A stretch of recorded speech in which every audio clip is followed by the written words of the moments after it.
Break কষল ঠান্ডা, জেলায় জেলায় তুমুল ঝড় বৃষ্টির সতর্কতা জারি। টানা 3 দিন চলবে বজ্র বিদ্যুৎ সহ ঝড় বৃষ্টির দুর্যোগ। দক্ষিণবঙ্গে দুর্যোগপূর্ণ আবহাওয়ার কারণে হলুদ সতর্কতা জারি করা হয়েছে।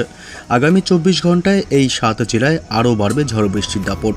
তবে কোন কোন জেলাগুলিতে সবচেয়ে বেশি ঝড় বৃষ্টি হবে, কোন কোন জেলাগুলিকে সতর্ক করল আবহাওয়া দপ্তর, এ বিষয়ে এইমাত্র কি জানালো আবহাওয়া দপ্তর, সবই বিস্তারিত জানিয়ে দেব এই খবরে। বিস্তারিত জানতে খবরটি অবশ্যই শেষ পর্যন্ত দেখবেন।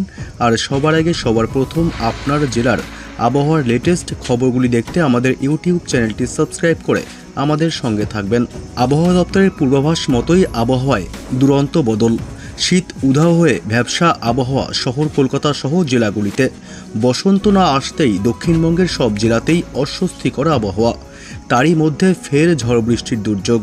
ঝেঁপে বৃষ্টিতে ধুয়ে যাবে দক্ষিণবঙ্গের একাধিক জেলা। আবহাওয়া দফতরের তরফে উত্তরবঙ্গ এবং দক্ষিণবঙ্গ জুড়ে বুধবার এবং বৃহস্পতিবার দুর্যোগপূর্ণ আবহাওয়ার কারণে হলুদ সতর্কতা জারি করা হয়েছে। দক্ষিণবঙ্গের জেলাগুলির আবহাওয়ার পূর্বাভাসে বলা হয়েছে, বুধবার বীরভূম, মুর্শিদাবাদ, নদিয়া, উত্তর এবং দক্ষিণ 24 পরগনায় বজ্র বিদ্যুৎ সহ হালকা বৃষ্টি হতে পারে। তবে বৃহস্পতিবার এবং শুক্রবার দক্ষিণবঙ্গের প্রায় সবকটি জেলাতেই বজ্র বিদ্যুৎ সহ মাঝারি বৃষ্টি হতে পারে।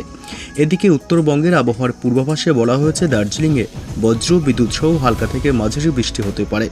এছাড়া বাকি সবকটি জেলার কোথাও কোথাও বজ্র বিদ্যুৎ সহ হালকা বৃষ্টি হতে পারে। পাশাপাশি বৃহস্পতিবার এবং শুক্রবারেও একই পরিস্থিতি থাকতে পারে উত্তরবঙ্গের জেলাগুলিতে। এছাড়া আগামী দিন চারেকে উত্তরবঙ্গের জেলাগুলির রাতের তাপমাত্রার সেরকম কোনো পরিবর্তন হবে না বলে জানিয়েছে আবহাওয়া দপ্তর। এদিকে কলকাতা সহ দক্ষিণবঙ্গের জেলাগুলিতে শীতের বিদায় আসন্ন। শীতের পালা চুকিয়ে এবার গরমের দিন শুরু বঙ্গে। শীত যেতে না যেতেই আবহাওয়ায় বড় বদল। দক্ষিণবঙ্গের জেলাগুলিতে হু হু করে ঢুকছে জলীয় বাষ্প। তারই জেরে চলবে ঝড় বৃষ্টির দাপট। আরও একবার জানিয়ে রাখি, দক্ষিণবঙ্গের জেলাগুলির আবহাওয়ার পূর্বাভাসে বলা হয়েছে, বুধবার বীরভূম, মুর্শিদাবাদ, নদিয়া, উত্তর এবং দক্ষিণ 24 পরগনায় বজ্র বিদ্যুৎ সহ হালকা বৃষ্টি হতে পারে। তবে বৃহস্পতিবার এবং শুক্রবার দক্ষিণবঙ্গের প্রায় সবকটি জেলাতেই বজ্র বিদ্যুৎ সহ মাঝারি বৃষ্টি হবে। উত্তরবঙ্গের দার্জিলিংয়ে হবে বজ্র বিদ্যুৎ সহ হালকা থেকে মাঝারি বৃষ্টি। এছাড়া বাকি সবকটি জেলার কোথাও কোথাও বজ্র বিদ্যুৎ সহ হালকা বৃষ্টি হবে।